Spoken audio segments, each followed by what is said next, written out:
നല്ല ടേസ്റ്റി ആയിട്ടുള്ള സേമിയ മസാല ഉണ്ടാക്കുന്നത് നോക്കിയാലോ. 250 ഗ്രാം സേമിയ തിളച്ച വെള്ളത്തിലിട്ട് ഒരു 2 മിനിറ്റ് വേവിച്ചെടുത്ത് മാറ്റി വയ്ക്കുക. പാനിലേക്ക് എണ്ണയും നെയ്യും ഒരേ അളവിൽ ഒഴിച്ച് അതിലേക്ക് നല്ല ജീരകം, ബേ ലീഫ്, പട്ട, ഗ്രാമ്പു, കുരുമുളക്, ഏലക്ക ഇട്ട് നന്നായിട്ട് വഴറ്റുക.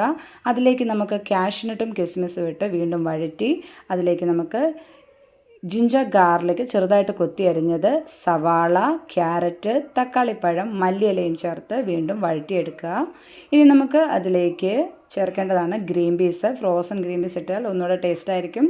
ഇനി മസാലകൾ ഇടുക. മല്ലിപ്പൊടി, മുളക് പൊടി, മഞ്ഞൾപ്പൊടി, ഗരം മസാലയും ഇട്ട് ഒരു 1/4 കപ്പ് വെള്ളവും 1 ടീസ്പൂൺ ഉപ്പും ചേർത്ത് നന്നായിട്ട് വഴറ്റി വേവിച്ച് വെച്ചിരിക്കുന്ന സേമിയ അതിലേക്ക് മിക്സ് ചെയ്ത് വീണ്ടും നന്നായിട്ട് ഇളക്കി അടച്ച് വെച്ച് ഒരു 5 മിനിറ്റ് വേവിച്ചതിന് ശേഷം നമുക്ക് സോയാ സോസോ ടൊമാറ്റോ കെച്ചപ്പൊക്കെ ചേർത്ത് നന്നായിട്ട് ഇളക്കി മല്ലിയില വീണ്ടും വിതറി നാരങ്ങ നീര് ഒഴിച്ച് കഴിച്ചാൽ അടിപൊളി ടേസ്റ്റാണ്. എല്ലാവരും ട്രൈ ചെയ്യൂ.